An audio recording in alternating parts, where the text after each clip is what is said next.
With the new year just beginning, it is the perfect time to revisit what I consider the best year for movies since the pandemic began in 2020. We got a bit of everything, and this time, for the first time since starting this channel, I really wanted to make sure I had watched as many movies as possible before making my definitive list. I know it is a bit late, but you know what they say, great things take time. So without further ado, let's take a look at what I consider the best movies of 2022. In my opinion. Starting at number 10, I was looking for a wild card. A movie I never heard of, never expected to like, or didn't even know was a thing, but ended up being pleasantly surprised. This year was a year full of surprises. The menu served an interesting story with some good themes. Dog was a surprisingly heartfelt story, and Violent Night was a lot of fun. I mean, John McClane as Santa? Come on, that's brilliant. But my biggest surprise of the year goes to Steven Soderbergh's Kimi.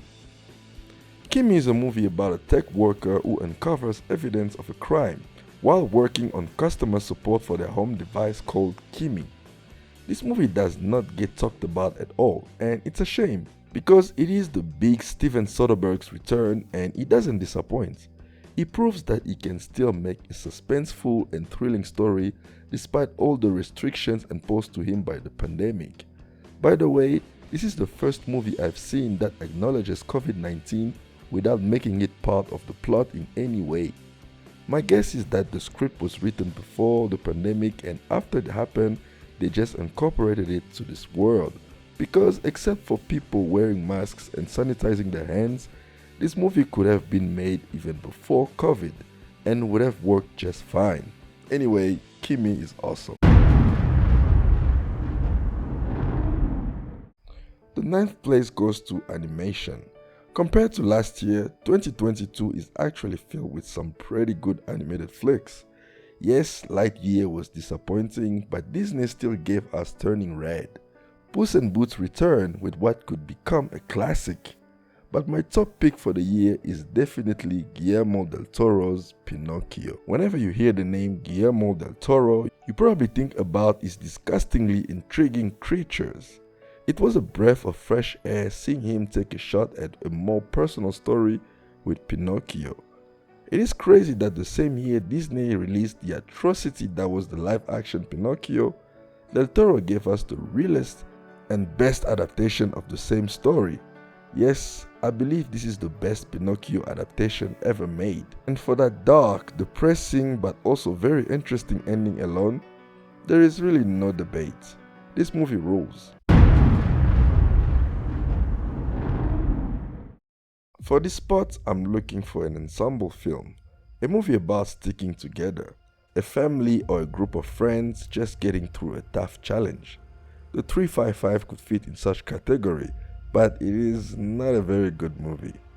Beast was a lot of fun and Idris Elba managed to give a ridiculous premise a lot of charm, but I'd rather go with The Woman King instead. I know, there is a lot of controversy surrounding this movie. As an African myself, I can't say the stories of slavery do not touch me. But this is a tricky situation because, well, this movie is really good. Like, really, really good. It's a Greatest Showman type of situation, but if The Greatest Showman was actually good.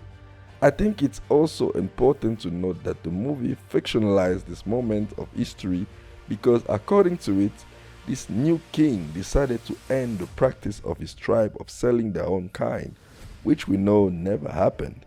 The Dahomey tribe profited of slavery until the very end and were not honorable in any way. I get the appeal of this premise and what pushed them to choose this specific story to make this fictional story, and that's the only way you can enjoy this movie, by considering it as fiction and nothing else. And it is a very good fiction about badass female warriors. I loved it.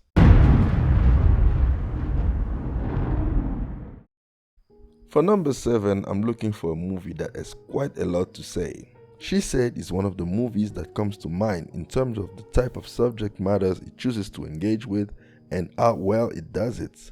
However, for this category, I will go with Jordan Peele's Nope.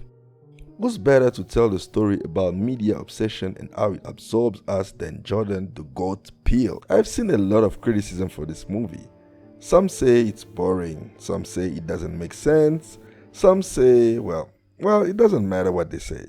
What I understand from all I've read about this movie in terms of criticism is that people don't seem to understand how Peele uses metaphors in his movies and how much more relevant they are to our current issues than people think. Just like us, it went above a lot of people's head, but personally, I absolutely loved it. For this one, I'm looking for a mystery film, a whodunit that just keeps you guessing until the very end.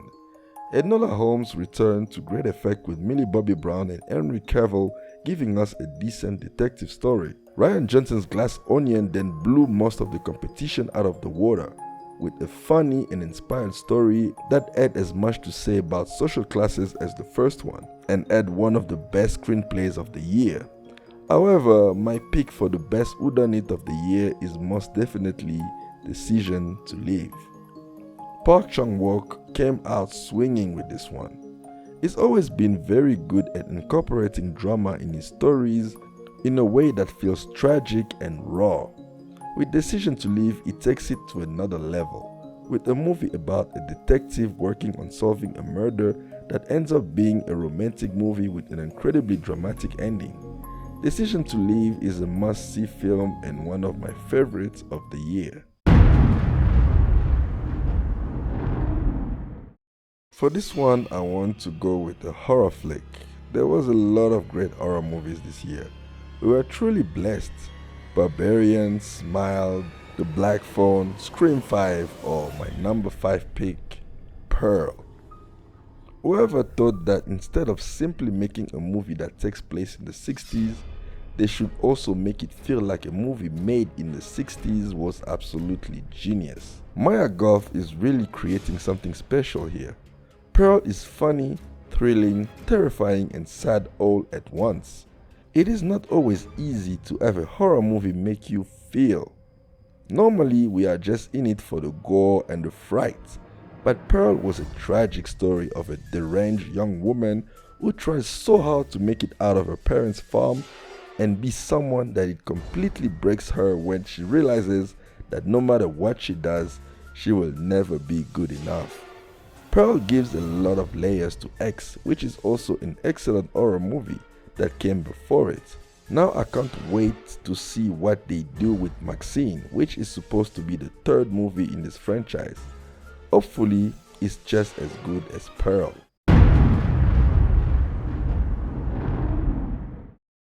For number 4, I want to go with a drama. The Oscar baits. The one with all the great performances of the year. The Whale was extremely moving, Tar was absolutely incredible, and there were other great dramas such as After Sun, Bones and All, The Banshees of Inisherin, Triangle of Sadness, and my number 4 pick, The Fabelmans. The Fabelmans is Steven Spielberg basically telling his childhood story without actually putting his name in the script. The story of a young, aspiring filmmaker who uses his passion to express himself, whether it is to comfort his mother, to capture happy moments with his family, or to simply let his imagination loose. His love for filmmaking is very relatable and contagious.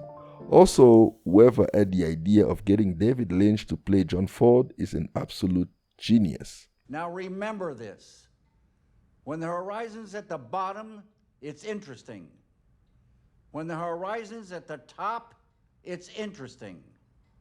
When the horizon's in the middle, it's boring as shit.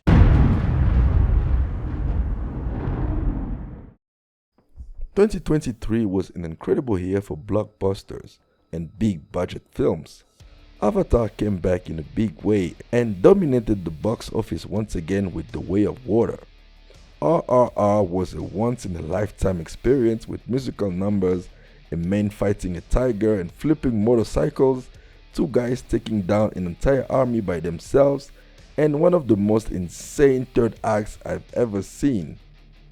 This was the toughest choice I've had to make, but I had to go with Top Gun Maverick for my third pick. Top Gun Maverick is the perfect mix of action, drama, well-written characters, and that feel-good vibe that began with the first movie. This was the perfect time for Tom Cruise to make this movie because he clearly uses his experience acquired with the Mission Impossible movies and applied it here to make the flight scenes look real and exciting. The action is not the only good thing about it either. I think the script is really good as well. The pacing is amazing and the performances are outstanding across the board.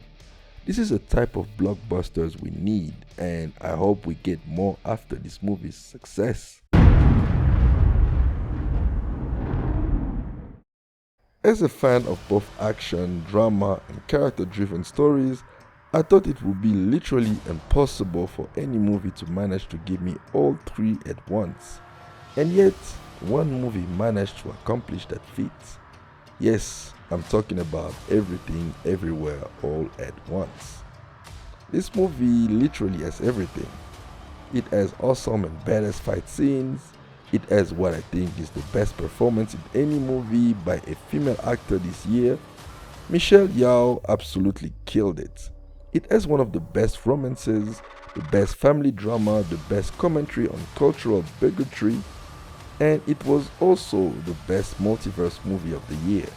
Yeah, this movie got it all and it made it all work.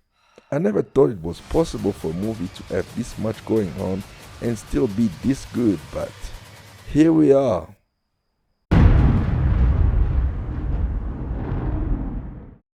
Last year was not a great year for superhero movies. Actually, it was one of the worst in recent years. Morbius was just awful. Black Adam was mediocre.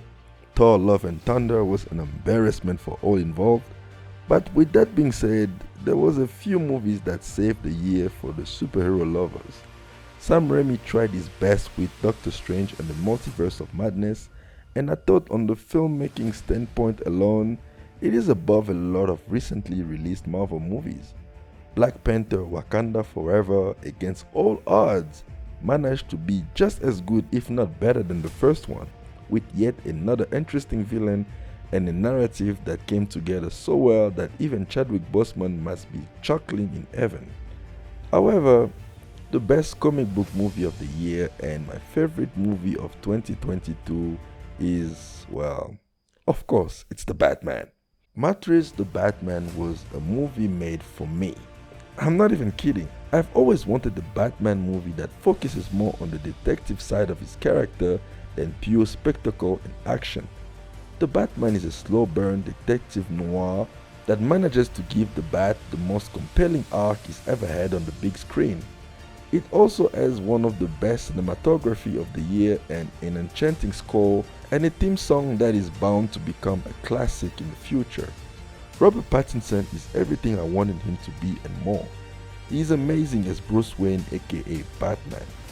The movie also has one of the best openings in any comic book movie ever, only rivaled by the Dark Knight's bank robbery scene. Also, I just noticed that Zoe Kravitz is a lead in 2 movies on this list, and honestly, that just reflects the type of year she had. She's amazing as Catwoman. I loved her. Matt Reeves, in my opinion, delivered a classic, and I cannot wait to see what he does next with this character. So this was my list, and if you feel like it, don't hesitate to share yours. 2022 was a great year for movies, and I know there are still movies I'm going to discover from last year that I missed. And if you feel like sharing further about just movies in general, I am also on Letterboxd, link in the description. As for now, I think that's all. This was Freddy Lowe, and I'll see you soon.